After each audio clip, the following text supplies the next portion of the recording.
Welcome back to the deep dive. Okay, so today we're tackling a big corporate fight. Millions of pesos on the line. And we're going to boil it all down to one really crucial lesson. That's right. It's all about how easy it is to lose your intellectual property rights, even for something you invented. If you file for the wrong kind of protection. We're diving into Pearl Dean versus Schumart. GR no 148222 for anyone keeping score. And it's all about something you see everywhere. Yeah, those illuminated advertising light boxes in shopping malls. Super common. Exactly. Pearl and Dean, the petitioner, they designed and leased these things out. They even had a brand name for them, poster ads. And they sued Schumart, the mall developer, plus another related company, North EDSA Marketing. Why? Well, they claim Schumart basically ripped off their design, started making hundreds of their own light boxes for SM malls. Copyright and trademark infringement, they said. And the start of this story is pretty dramatic, right? Because Pearl and Dean actually won. Big time. Oh yeah, huge win initially. The trial court gave them this massive award, something like over 19.6 million pesos in damages. Wow. 16 million of that just in actual damages alone. Yeah. That's a game changer for a company. You'd think so. But hold that thought, because the twist here is epic. Okay. The Court of Appeals completely flipped the decision, just threw it out, and the Supreme Court backed them up. Wait, so that $19.6 million award? Gone. Reduced to zero. Pearl and Dean walked away with absolutely nothing after all that. Okay, let's unpack this because that's pretty wild. How does that happen? How does a company with a registered copyright and a registered trademark lose it all? That's the core question, isn't it? It really is. In this case, it lays out the boundaries clearer than almost anything else between copyright, patent, trademark, and unfair competition. Very distinct pillars. So let's look at the facts. Pearl and Dean definitely had a product, these light boxes, right? Illuminated posters. And they tried to protect it. They did. They got a certificate of copyright registration. That was back in January 1981. Class O work, specifically. Class O, we'll come back to that. And they also registered the name Poster Ads as a trademark in '88. Right. And the whole thing started, it seems, with negotiations. Around 1985, Pearl and Dean were talking to Schumart about putting these light boxes in the new SM malls. Yeah, they even had a contract for SM Makati, but Schumart canceled it pretty quickly in '86. And then what happened a couple of years later? Schumart goes directly to Pearl and Dean's former manufacturer. Ouch. Yeah, Metro Industrial Services, and later another supplier too. And they just start building their own light boxes, hundreds of them. 300 units apparently installed in places like SM Mega Mall and SM City, with Schumart's sister company, North EDSA Marketing, selling the ad space. So Pearl and Dean sees this, understandably thinks they're exact copies, and in 1991 they sue, asking for 20 million pesos. You can see why they'd be upset. But Schumart's defense wasn't really about whether they copied the look. It was more fundamental. What did they argue?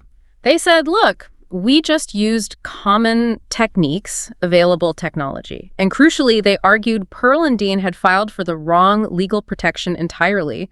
Plus, they pointed out the poster ad's name was generic, and maybe the units didn't even have the proper copyright notice. Okay, so this brings us right to that copyright issue. Pearl and Dean had a copyright certificate. Why wasn't that enough? Why didn't it protect the actual physical light box? This is where it gets really interesting. It's the core mistake, really. They confuse protection for an invention with protection for artistic expression. Two very different things in the eyes of the law. Right. You mentioned that Class O registration. What does Class O actually cover? It's quite specific. It covers things like prints, pictorial illustrations, advertising copies, labels, tags, and box wraps, stuff like that. Prints, illustrations. Okay. So the court said, look, that copyright protection, it only covered the technical drawings that Pearl and Dean submitted, the blueprints, because those were the pictorial illustrations. Wait, hang on. So if Schumart had just, photocopied the blueprints and sold the blueprints themselves, that would have been illegal. Yes, according to the court's logic, that would likely be copyright infringement. Copying the illustration. But using those same blueprints to build 300 physical money-making light boxes, yeah, that was okay. That was okay, because they weren't copying the drawing. They were making the thing described by the drawing. That feels wrong somehow. It defeats the purpose. It feels counterintuitive, yeah. But it hinges on a really fundamental legal principle. The Supreme Court actually had to cite a very old U.S. case, Baker versus Selden from 1879. 1879, wow. Okay, so what's the principle from Baker versus Selden? It basically says copyright protects the description or the expression of something, not the actual thing itself or the underlying idea or method it represents. Okay. The classic example they always use is about a book. Say you write a book explaining a revolutionary new bookkeeping system.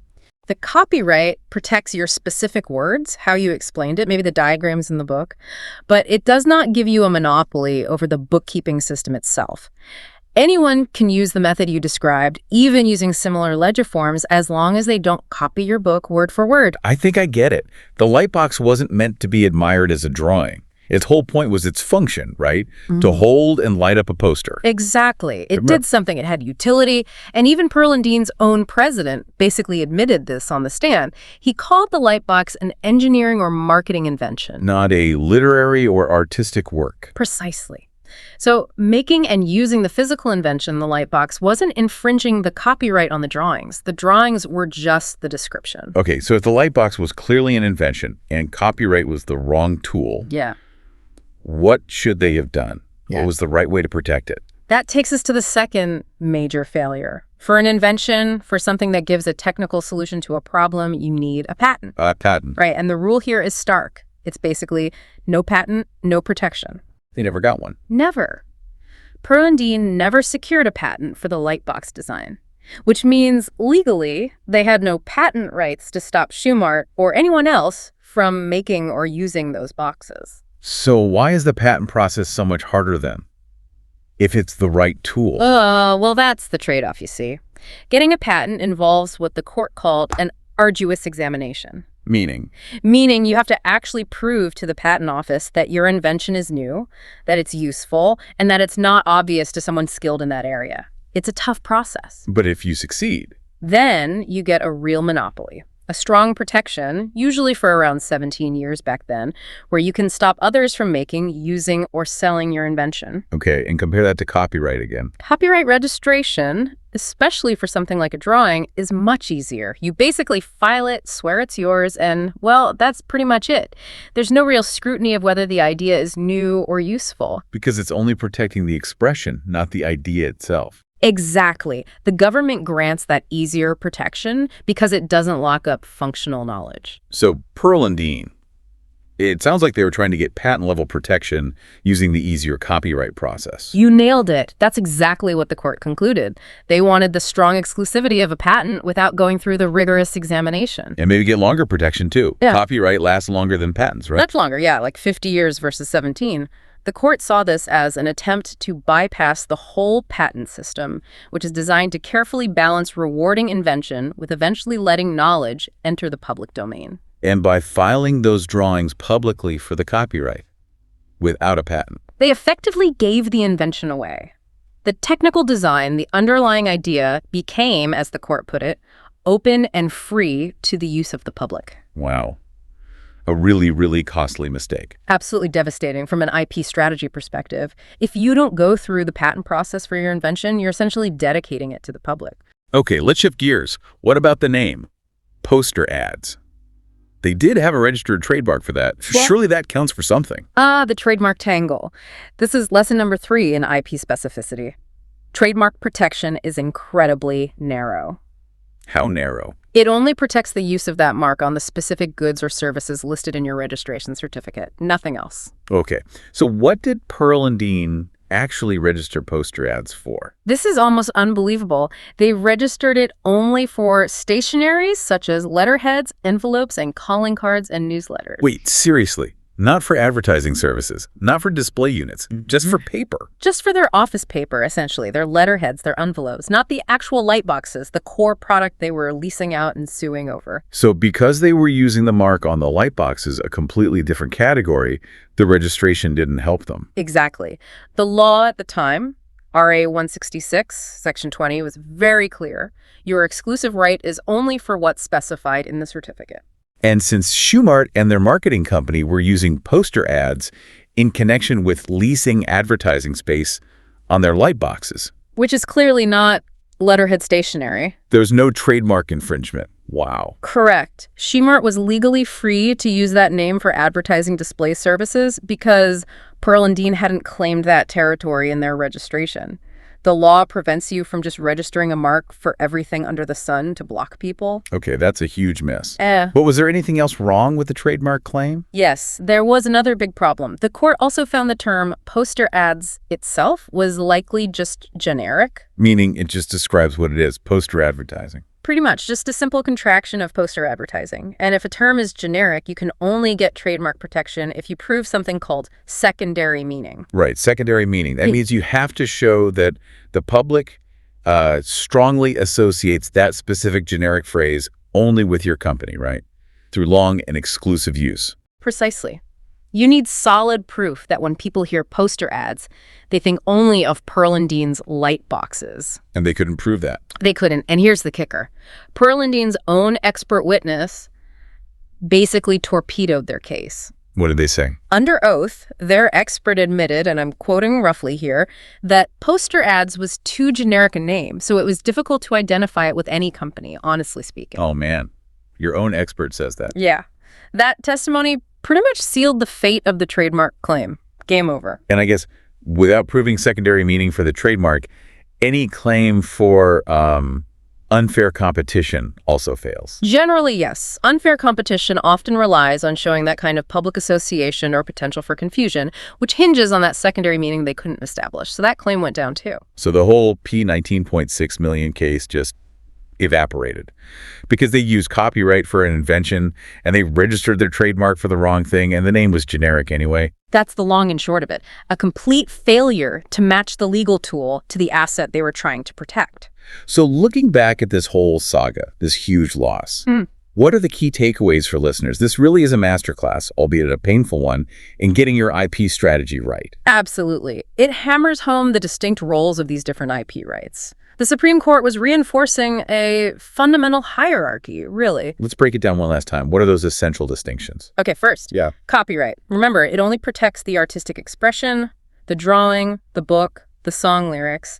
It gives you zero protection for the underlying function or the idea itself. Got it. Expression, not function. Second. Second, patent. This is the only way to protect a utilitarian invention. The actual machine, the process, the light box, it does something. No patent, no protection for the invention itself. The idea is free game for anyone else. Patent for the thing. Yeah. And third, Trademark. Protection here is super narrow. It only covers your brand name or logo for the specific goods or services you listed on your registration.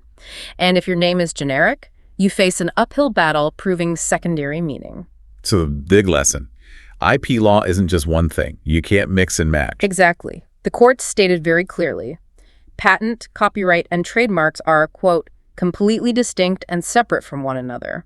You can't use copyright protection to cover what should be patented or trademark law to cover something else entirely. It's a serious warning, isn't it? For anyone creating something new who thinks, oh, copyright is easier, I'll just do that. It's a massive gamble. You could be giving away your core invention without realizing it. Which leaves us with maybe one final provocative thought for you, the listener, to mull over. The patent system forces inventors to reveal their secrets, right? To publish the details of their invention in exchange for that temporary monopoly. That's the deal. Disclosure for exclusivity. So if you invented something amazing, a new machine maybe, would you rather try and keep it a trade secret forever, hoping nobody else figures it out or patents it first? Or would you disclose it all publicly through a patent, getting that strong but relatively short 17-year or 20-year monopoly? It's a fundamental strategic choice. Long-term secrecy with constant risk versus shorter-term government-backed exclusivity that eventually benefits the public. The law definitely pushes you towards disclosure. Something to think about. That's all the time we have for this deep dive into the colossal IP missteps in Pearl and Dean versus Schumart. Join us next time.